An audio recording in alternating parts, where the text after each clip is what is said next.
eu quero que você abra sua Bíblia em Romanos capítulo 8. Vamos ler Romanos capítulo 8, a partir do versículo 17. Vamos ler. E se nós somos filhos, somos logo herdeiros, também herdeiros de Deus e co-herdeiros de Cristo. Se é certo que com ele padecemos, para que também com ele sejamos glorificados.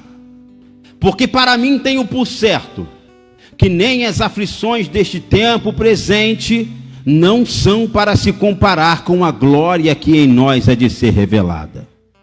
Porque a ardente expectação da criatura espera a manifestação dos filhos de Deus. Porque a criação ficou sujeita à vaidade, não por sua própria vontade, mas por causa daquele que a sujeitou, na esperança de que também a mesma criatura será libertada da servidão, da corrupção, para a libertação da glória dos filhos de Deus. Porque sabemos que toda a criação geme e está juntamente com dores de parto até agora. E não somente ela, mas nós mesmos que temos as primícias do Espírito, também gememos em nós mesmos, esperando a adoção, a saber, a redenção do nosso corpo. Porque em esperança somos salvos. Ora, a esperança que se vê não é esperança, porque o que alguém vê, como o esperará?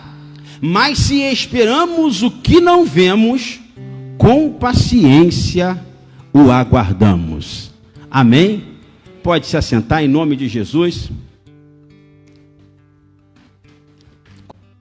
Irmãos, preste atenção, porque Paulo ele já começa aqui no versículo 17, argumentando a respeito da autoridade que existe, que foi posta sobre a igreja, da autoridade, da autonomia que a igreja recebeu de Deus através da adoção que foi nos feita pelo sangue de Cristo. Ele fala da autoridade que a igreja tem. Olha o argumento de Paulo. E se nós somos filhos, somos logo herdeiros. Herdeiros de Deus, herdeiros diretamente de Deus e co-herdeiros com Cristo. Se é certo que com ele padecemos, para que também com ele sejamos glorificados. Quando Paulo fala isso, eu me lembro, me vem à memória aquela célebre palavra, e talvez uma das mais pregadas no século, que Jesus disse: no mundo tereis aflições, mas tem de bom ânimo, porque eu venci o mundo. E Paulo, aqui ele está falando literalmente, é sobre a autoridade, é sobre a autonomia que a igreja tem no poder do nome de Jesus. Paulo está falando que existe uma autoridade, que a igreja herdou uma autoridade, que a igreja herdou autonomia, que vem do poder do nome de Jesus. Quando Paulo fala isso, ele também traz à memória a feita, o momento, a cena em que Jesus chama os discípulos e ele fala: olha, eu vou para o Pai, mas eu vos enviarei o outro, eu vos enviarei o Consolador, e ele estará convosco até a consumação do século. Em meu nome curarão os enfermos, em meu nome expulsarão demônios, em meu nome falarão em novas línguas. Quantos aqui falam em novas línguas? Levanta a tua mão. Você tem liberdade para falar, você tem liberdade para liberar a palavra de cura, você tem liberdade para liberar a palavra de salvação, você tem liberdade para liberar a palavra de libertação. A aonde você estiver, porque você não é deste mundo, você veio da essência de Deus, por isso você carrega a essência de Deus, e através de Cristo, você herdou a essência de Deus, que é o seu poder, que é a sua graça. Paulo mesmo fala, não somos daqui, nós somos peregrinos em terra estranha, ou seja, você é embaixador do céu, irmão, você é embaixador do céu, minha irmã, você é embaixadora do céu na tua casa, você é embaixador do céu na tua vizinhança, você é embaixador do céu na tua empresa, no teu trabalho, você é embaixador do céu. Deus marcou você com o sangue dele, aleluia, e quando ele marcou você com o sangue dele, ele quis dizer para o mundo, para o inferno, nesse aqui ninguém toca, esse aqui tem autoridade, esse aqui é embaixador do céu, é herdeiro, aleluia. Quantos podem glorificar a Deus por isso?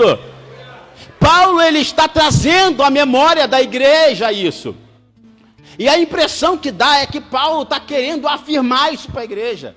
Nós só reafirmamos algo para alguém que está passando por um momento de calamidade, por um momento de dúvida, por um momento de pressão, por momentos de dor, por momentos de tempestades, por momentos onde amigos viram as costas, por momentos aonde te deixaram sozinho, por momentos aonde você perdeu o chão, e a única corda que você tentou segurar era falsa. Paulo está trazendo a reafirmação, ele está dizendo, você não precisa de chão, você não precisa de uma corda, você não precisa de homens para você confiar, você não precisa do advogado, do juiz, do médico, você não precisa do laudo médico. Irmãos, chegou a hora, nós estamos vivendo um momento aonde o Espírito Santo está chamando a igreja para entrar no sobrenatural, para começar a viver o sobrenatural, tirar os pés do chão, aleluia, parar de confiar na economia terrestre, parar de confiar na matemática, na física, porque Deus não trabalha com isto,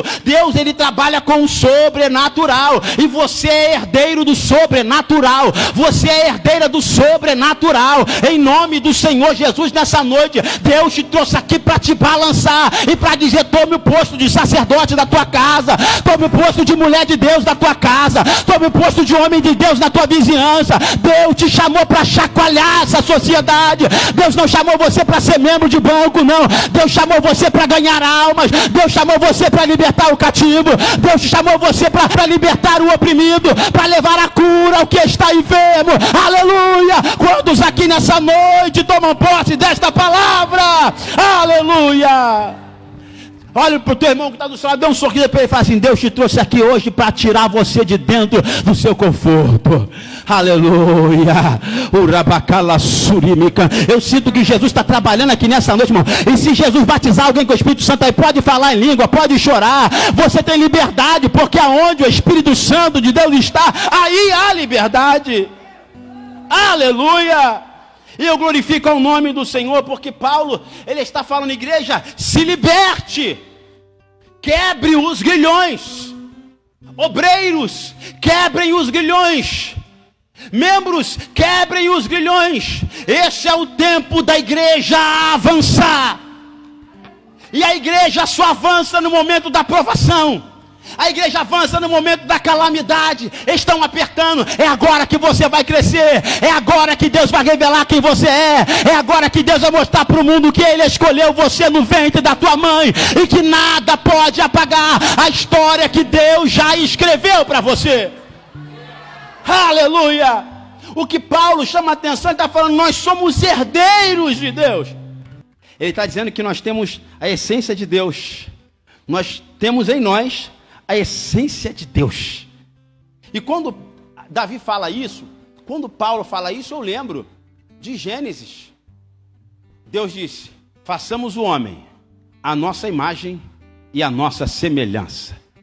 Irmãos, olha que profundo. Façamos do homem a nossa imagem conforme a nossa semelhança.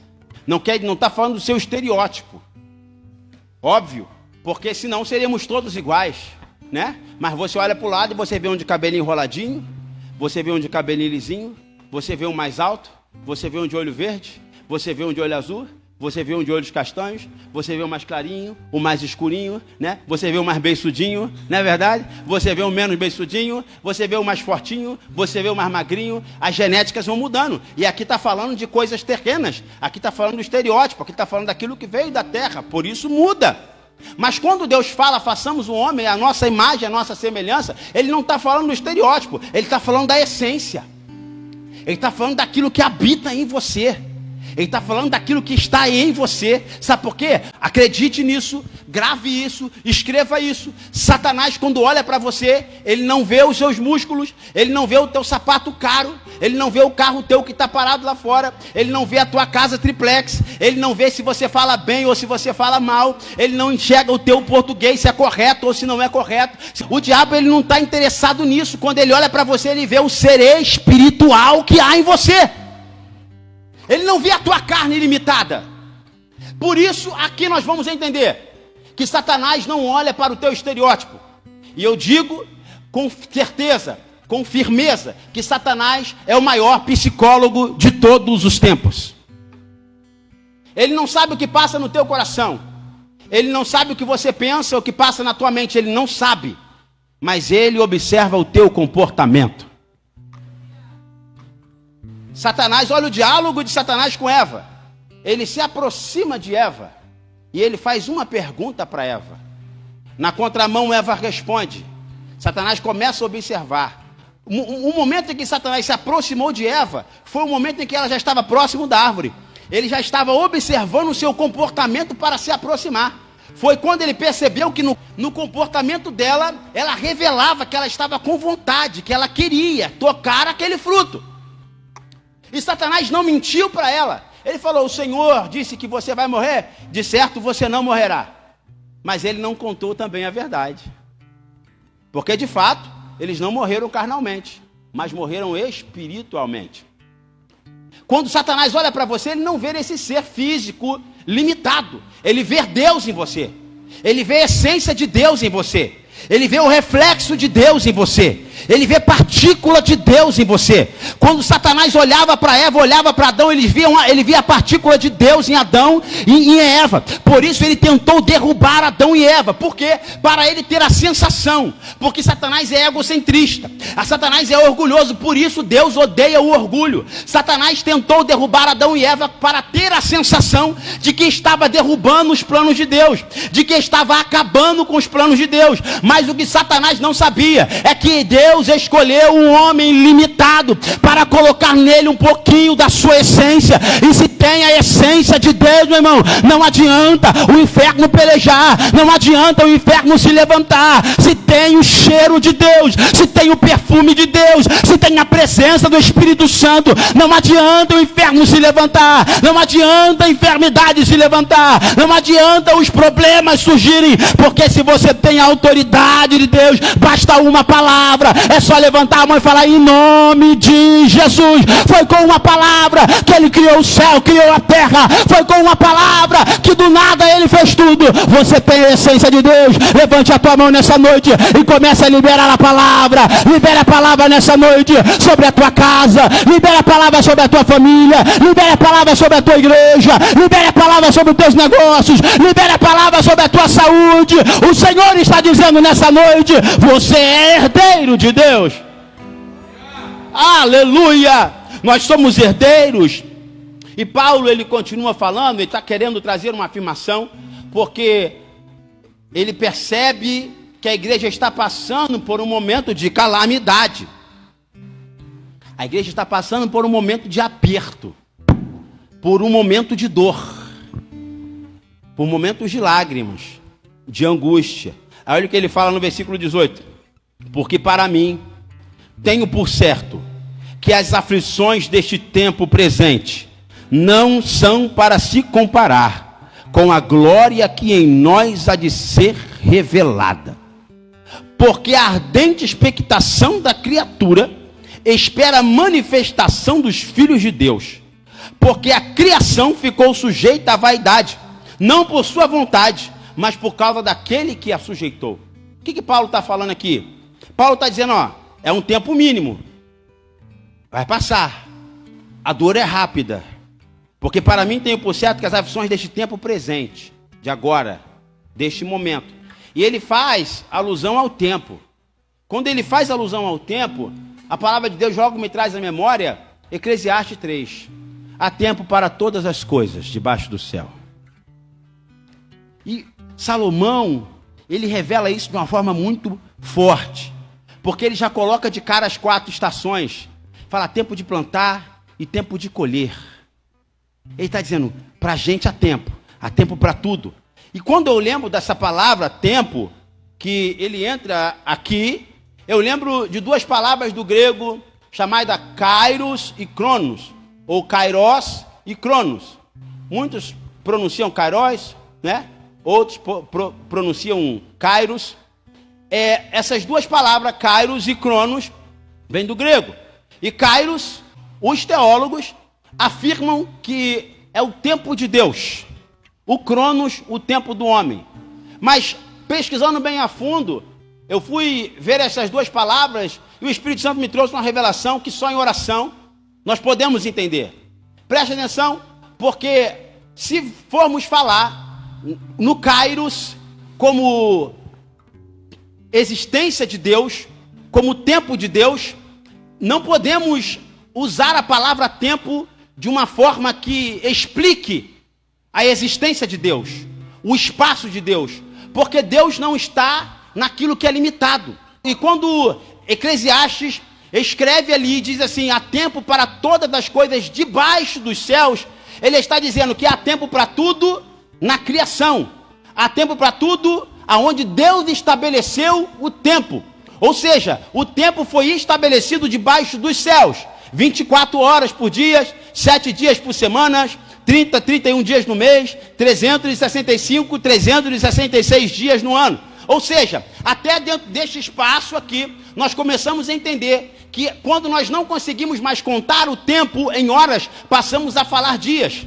Quando não conseguimos mais a contar dias, passamos a falar semanas. Quando perdemos a pretensão de continuar a contagem, falamos meses e anos. Por quê? Porque fica muito longo, fica extenso demais, fica longo demais para o homem contar as horas, falar as horas. O homem iria perder muito tempo contando o próprio tempo. Agora preste atenção, porque aqui está falando de algo que é limitado. Dia e noite, 4 estações, tempo de plantar, tempo de colher. Ele está falando das 4 estações, ele está falando daquilo que é limitado, daquilo que está debaixo dos céus. Mas preste atenção, aqui é o cronos, porque é limitado. É o cronos porque você tem que deitar e dormir para ver as coisas acontecerem no outro dia. É o cronos porque você precisa entrar às vezes num tratamento, porque você está com determinada dor, para melhorar o movimento que de repente você caiu e machucou e ficou com o movimento limitado. Ou seja, está dizendo do tempo, está dizendo das limitações, porque você precisa esperar o tempo passar para ver as coisas acontecerem.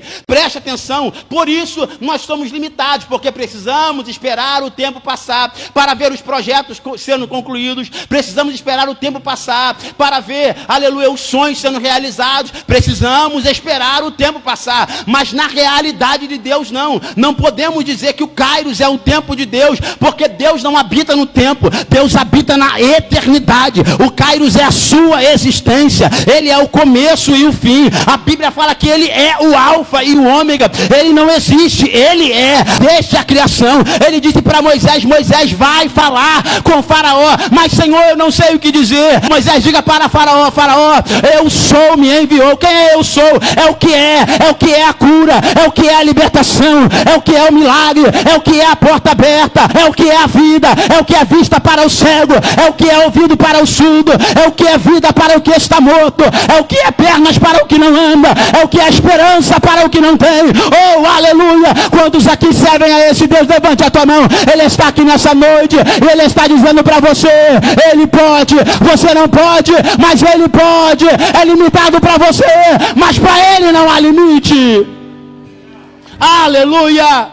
Quando Paulo fala isto, ele está dizendo deste tempo presente, ele está fazendo alusão ao nosso tempo. Ele está fazendo alusão ao nosso momento.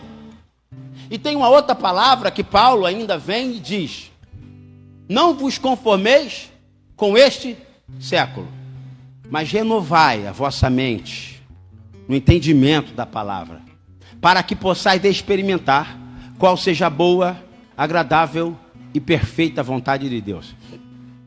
Quando Paulo fala isso, deste século, ele está fazendo alusão mais uma vez ao tempo. Quantos anos foi dado ao homem para viver? A Bíblia fala, 80 anos. Passou disso canseira e enfado. Olha só que tremendo isso. Paulo, ele está falando exatamente deste século, é deste tempo. Mas ele não está falando do tempo na questão, no aspecto mundial ou de geração apenas. Ele está falando individual. A você, a mim, foi nos dado a percepção, foi nos dado o direito de viver até 80 anos. Se passamos dos 80, é canseira e enfado. Ou seja, Paulo está dizendo, não se amolde. Ele está dizendo, não se conforme com este tempo de vida que você tem. Porque o que Deus preparou para você vai além do tempo que foi determinado na terra. O que Paulo está dizendo é, renove a vossa mente pelo entendimento da palavra. Porque o morrer para mim é ganho, e o viver para mim é Cristo. Morrer para mim é viver. O que Paulo está dizendo, ele está falando, se eu morro, eu não perco nada. Se eu vivo, é para a glória e honra do nome do Senhor Jesus. O que Paulo está dizendo é, não se conforme com o tempo que você tem, desde o primeiro dia de vida até o último dia de vida. Não se amolde, não se conforme com isso. Não entre dentro da conformidade. Não deite, não descanse. Busque a Deus, ore a Deus, clame a Deus. Entre na intimidade de Deus. Arda por Ele, queime em fogo por Ele. Porque quanto mais você queimar, mais você vai descobrir quem Deus é. Conheçamos e prossigamos em conhecer a Deus, diz a palavra. Quando ele chama a atenção disso, ele está dizendo, este tempo logo vai passar. Essa aflição vai passar logo. Não deixe de servir a Deus por isso. E às vezes acontece. Às vezes acontece. Estamos passando por momentos difíceis na nossa vida. Estamos passando por momentos apertados. E quantas vezes, irmão, você não passou por momentos de dificuldade?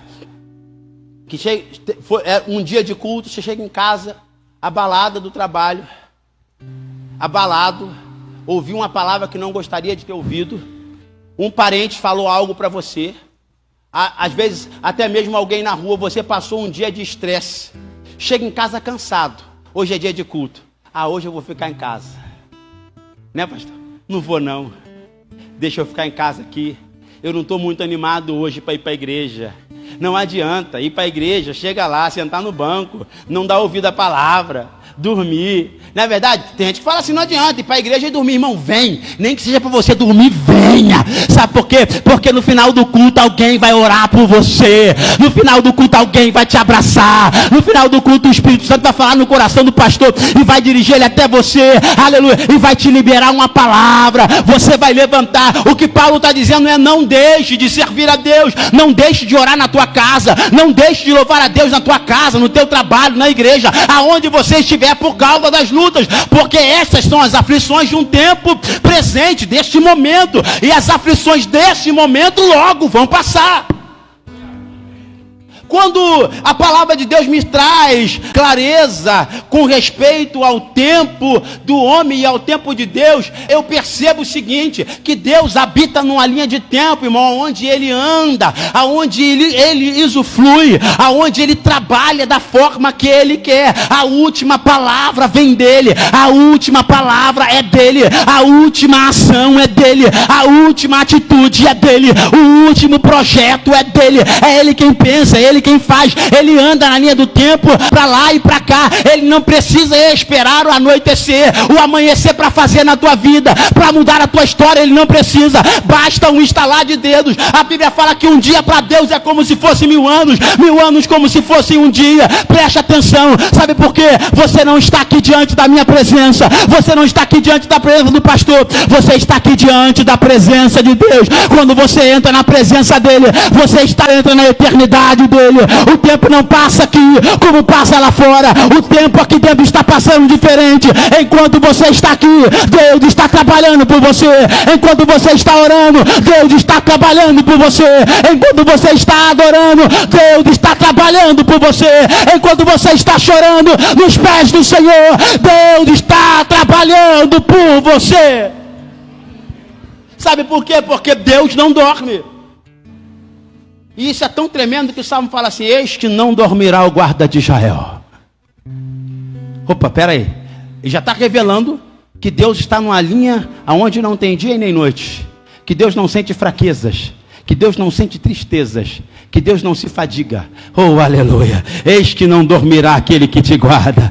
Eis que não dormirá o guarda de Israel. Eis que não tosquenejará aquele que te guarda. Ele guardará a tua entrada. Ele guardará a tua saída. Desde agora e para sempre. Oh, aleluia. Ele diz que este é o Deus que nós servimos. Nós servimos a um Deus do qual podemos descansar nele. Do qual podemos confiar nele. Eu não sei como você chegou aqui nessa noite, mas Deus manda dizer para você hoje, aleluia, enquanto você está sentado aí, tem anjos do Senhor trabalhando a teu favor, aleluia, enquanto você está sentado aí ouvindo esta palavra, Deus está indo naquele projeto teu, Ele está trabalhando por você, enquanto você está levantando a tua mão aí, irmã, Ele está visitando esse parente teu, aleluia, que você tem tanto orado, enquanto você está glorificando a Deus aí atrás, meu irmão, o Senhor está abrindo aquela porta que você precisa, enquanto você está adorando neste lugar, o Senhor está trabalhando por você desde a antiguidade. Nunca se viu, nunca se ouviu um Deus que trabalha por aqueles que nele esperam. Quantos esperam no Senhor? Levante a tua mão e o adore. Levante a tua mão, vai 1 minuto. Eu quero que você adore Ele por 1 minuto agora. Adore Ele, porque enquanto você adora, as muralhas caem. Enquanto você adora, as doenças se vão. Enquanto você adora, o Senhor entra na tua história nessa noite. Eu sinto que o Espírito Santo de Deus nessa noite está fortalecendo o crente aqui nesse lugar. Eu sinto que o Espírito Santo de Deus nessa noite está trazendo cura para a tua alma neste lugar. Aleluias. E vamos continuar. Ele fala: porque a ardente expectação da criatura espera a manifestação dos filhos de Deus. Paulo, ele está trazendo a memória da igreja, que a igreja é herdeira de Deus. Porque o mundo espera que a igreja se revele. O mundo está esperando que a igreja se revele. A Bíblia fala: e nos últimos dias derramarei do meu espírito sobre toda a carne. Vossos filhos e vossas filhas profetizarão. Oh, Rabacalassuri cantarai. Eu ainda vou ver jovens na rua profetizando nesse país. Eu ainda vou ver, e será um filho teu, será uma filha tua, será aquele parente teu que você está orando. Eu ainda vou ver Deus alcançando, aleluia, a igreja será revestida do poder. Está chegando a hora da igreja se revelar, e o que Paulo fala é isso: o mundo está esperando que a igreja se revele. O mundo tem sede de algo que o dinheiro não pode pagar, irmão. O mundo tem sede de algo que as noites aí fora não podem pagar. O mundo tem sede de algo que os médicos não podem falar, não podem dizer. O mundo tem sede de algo que é sobrenatural, e você tem esse algo que o mundo espera, minha irmã. Você tem, meu irmão. Deus te deu esse algo. Quando você levantou a tua mão para aceitar Jesus, você recebeu através do sangue de Cristo. Você passou a ser co-herdeiro, aleluia, dos mistérios de Deus. E aonde você estiver, o mundo verá Deus na tua vida. Quando ele fala isso, que o mundo espera, ele está dizendo: igreja, se levante, não tenha medo, tenha coragem. Nós estamos passando um momento, não só no Brasil, mas no mundo. Mas eu, como pregador do evangelho, eu prego desde os 15 anos de idade. Tenho 25 anos de ministério, pregando a palavra. E eu nunca passei por um momento tão apertado, de uma necessidade tão grande da igreja de Deus se revelar com poder e com a manifestação do sobrenatural no meio da sociedade. quando Paulo fala isso, ele está dizendo: se manifeste. Ele fala: não tenha vergonha de mostrar Deus na tua face. Ele está dizendo: se manifeste.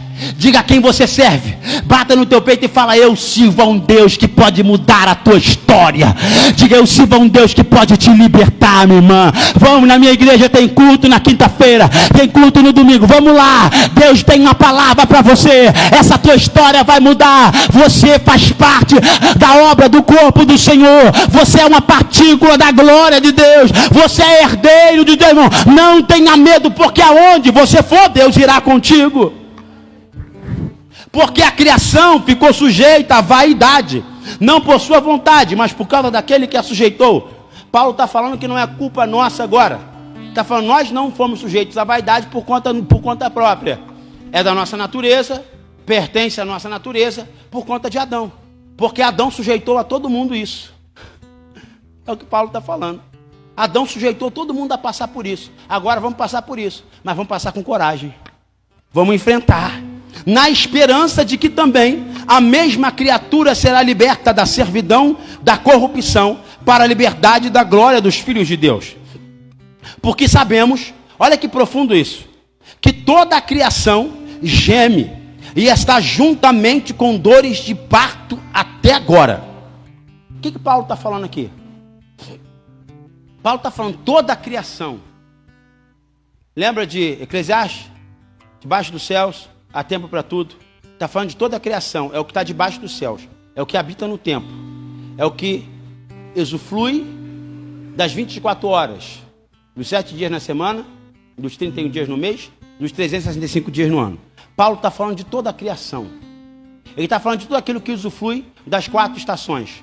Ele está falando das árvores, das plantas, dos animais, dos homens, das mulheres, negro, branco, japonês, coreano, americano, inglês. Ele está falando de toda a criação. Nesse versículo, ele não está fazendo distinção. Ele está falando: toda a criação está gemendo juntamente com dores de parto até agora. Ele está falando: olha, Deus olha lá de cima e ele vê todo mundo como parte da família. Todo mundo está passando por algum problema. Todo mundo está passando por alguma dor. Todo mundo está enfrentando alguma luta. Olha que tremendo agora o que Paulo fala. Ele revela e faz a coisa ficar muito linda. No versículo 23, ele fala: toda a criação está gemendo juntamente com dores de parto até agora. Olha o que ele fala de repente: e não só ela, vírgula. Por que de repente ele falou isso? E não só ela, mas nós também, que temos as primícias do Espírito, gememos em nós mesmos. Ele está falando não só toda a criação. Agora ele nos separou. Ele está falando não só toda a criação, mas nós também, que temos as primícias do Espírito, passamos por tribulação, passamos por luta. E hoje cedo eu estava pensando nisso. Estava pensando: se aqueles passam por luta porque não estão com Cristo. Se nós passamos por luta porque estamos com Cristo. Aleluia. Agora a nossa luta não é porque nós somos mais limitados. Agora a nossa luta é pela perseguição. É porque Satanás não quer deixar você ir para o céu. É porque o diabo não quer ver você permanecer na igreja, irmão. É porque Satanás não quer ver você, irmã, lutando pelo teu ministério. É porque Satanás não quer ver você, meu irmão, lutando pela tua família. As lutas que você está passando hoje não é porque você faz parte do resto da criação, não. Ele está falando que você foi separado, porque você foi adotado. E não só ela, nós também, que temos as primícias do Espírito, gememos em nós, passamos por luta. Mas sabe o que é diferente em nós? Nós passamos por luta, gememos em nós mesmos, mas nós estamos esperando algo extraordinário. Nós não estamos esperando alguma coisa que o dinheiro pode comprar. Nós não estamos esperando algo que vai se acabar. Não, nós esperamos a adoção, a redenção do nosso corpo. Aleluia. Paulo está dizendo assim: nós temos as primícias do Espírito, por isso nós não desistimos, por isso nós não paramos, por isso nós não nos suicidamos. recebemos, por isso nós não tiramos a nossa vida. Sabe por quê? Porque temos as primícias do Espírito. Irmão, sabe o que é a primícia do Espírito? Eu vou revelar para você aqui o que Paulo está dizendo. Sabe o que é? É aquele momento que a dor está grande, a luta veio contra você, pastor. O diabo vem e fala assim, naquele momento de luta: abandona o teu ministério, deixa esse negócio para lá, isso não vai dar certo não. O Espírito Santo vem para você e fala para você o que ele não falou para ninguém. Meu filho, essa luta está grande, mas ela vai passar. Eu estou contigo, não temas, eu não te deixarei, eu estarei contigo até a consumação do século, até o último dia da tua vida. A promessa é: eu estarei convosco, diz o Senhor. Quando Paulo fala das primícias do Espírito, ele está falando que é aquilo que vem primeiro para nós.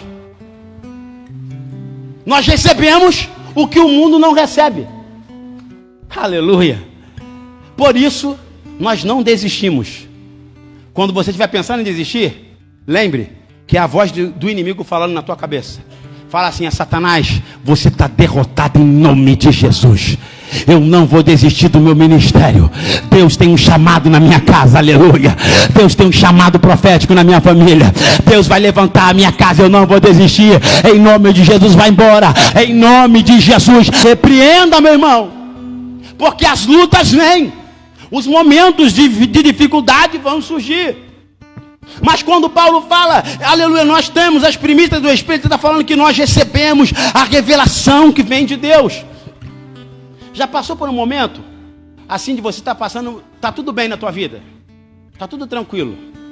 Eu tenho uma mãe, ela é desse tamanhozinho, bem pretinha, magrinha, mas irmão, o que eu já vi Deus usar aquela mulher, meu Deus do céu.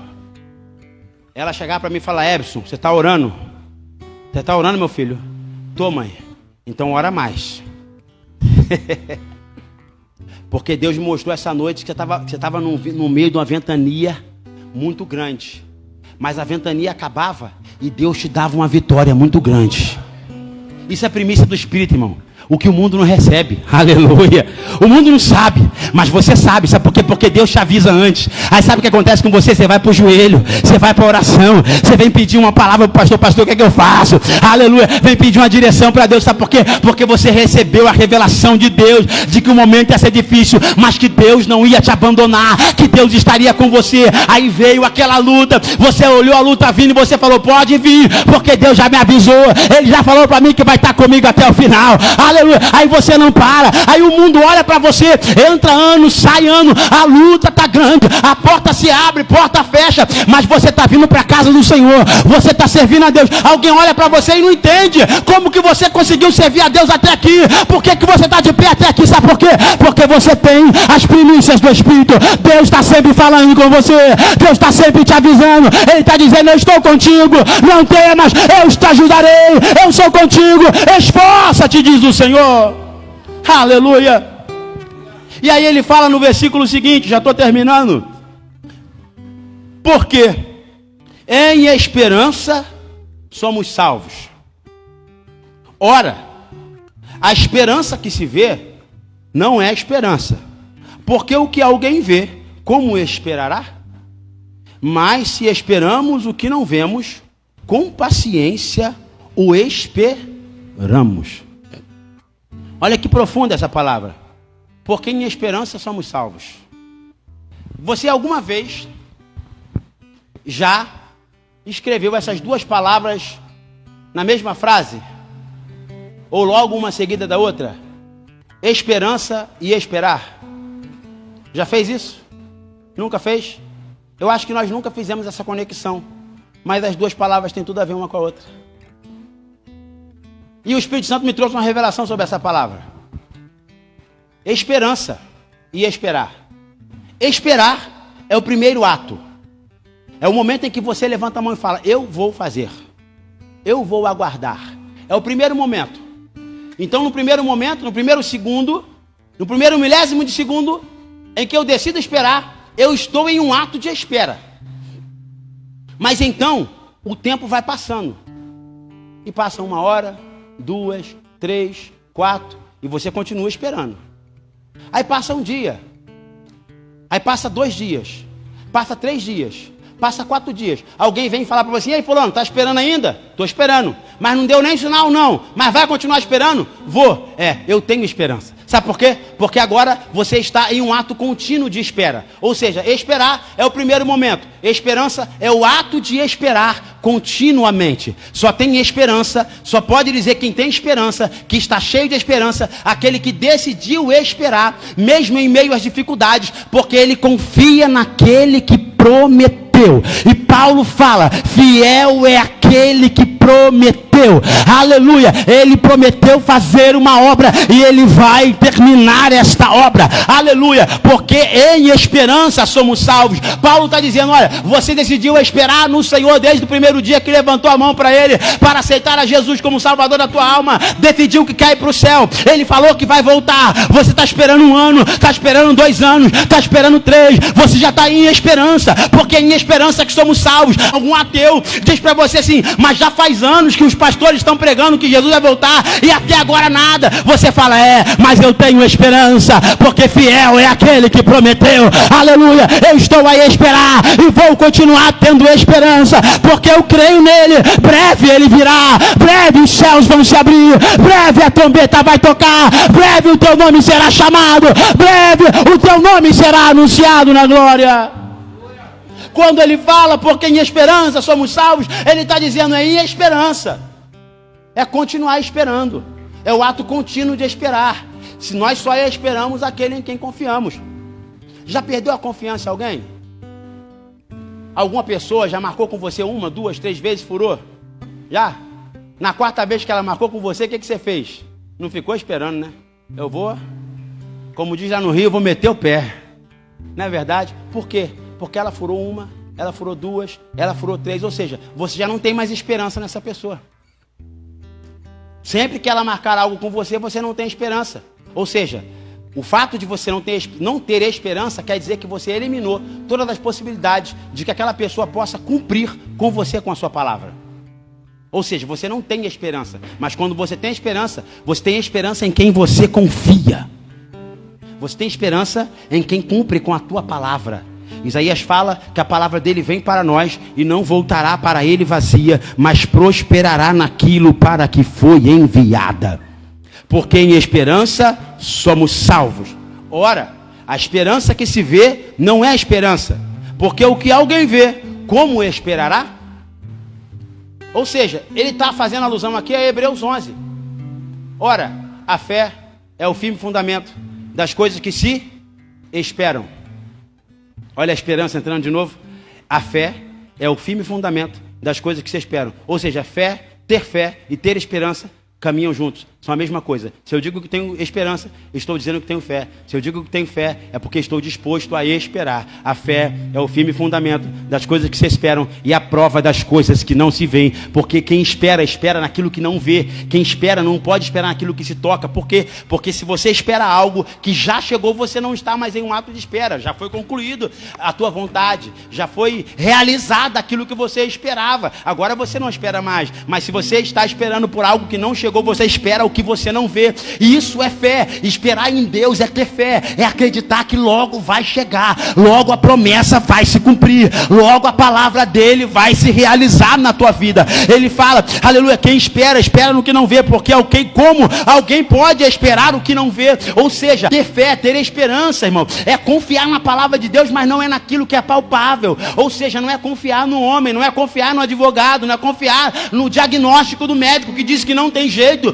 Não é confiar na palavra do ser humano, é dobrar o joelho. O homem falou uma coisa, você vai para o joelho e fala, Senhor, o homem falou isso, mas eu creio que a última palavra sai da tua boca. O homem pode fazer planos, mas a resposta certa vem dos seus lábios, Senhor. Vai para o joelho, minha irmã. A oração tem poder, a oração abre o céu sobre a tua casa, a oração te revela o que Deus tem preparado para você, a oração alimenta a tua esperança. E eu escrevido um livro, eu estou escrevendo um livro, e nesse livro tem uma frase que eu falo assim, alimente a sua esperança antes de dormir. E ela vai te alimentar quando você levantar. Aleluia. Não deixe a sua esperança morrer, meu irmão. O rabacala surimi Candaraia. Não deixe a sua esperança morrer, porque nós esperamos, não esperamos como o mundo, aleluia, esperamos com paciência, porque esperamos diferente do mundo, não esperamos com aquilo que os olhos veem, esperamos com aquilo que os olhos espirituais veem, em nome de Jesus. Deus te trouxe aqui para abrir os teus olhos espirituais nessa noite, e quando você olhar, você vai ver os anjos do Senhor ao teu redor, e quando você olhar, você vai ver Deus trabalhando a teu favor, aleluia. Deus vai te alimentar, porque nós esperamos diferente. Quando estamos na fila de um hospital, alguém vem e fala assim, não tem jeito, o crente olha e fala assim, tem jeito sim, porque eu conheço um Deus de milagre, eu conheço um Deus que faz, eu conheço um Deus que realiza, aleluia. Isso é esperar o que não se vê, é liberar a palavra, é tomar posse daquilo que já é teu, é dizer, Senhor, eu sou herdeiro do Senhor, e eu creio que o Senhor está trabalhando, aleluia. Eu quero que você se coloque sobre os pés nesse momento, aleluia. Deus nessa noite está abrindo a tua visão espiritual nesse lugar. Deus está trazendo para você um novo tempo, e está dizendo, é tempo de você se revelar como igreja, é tempo de você se revelar como herdeiro, é tempo de você se revelar como herdeira do Senhor, é tempo de você se revelar como homem e mulher de Deus na tua casa. Não deixe se esmorecer, aleluia. Deus te levantou, Deus escolheu você lá na tua casa, e a obra na tua família começou através de você. Não desanime, porque Deus vai terminar a obra que Ele começou, aleluia. Levante a tua mão nesse momento.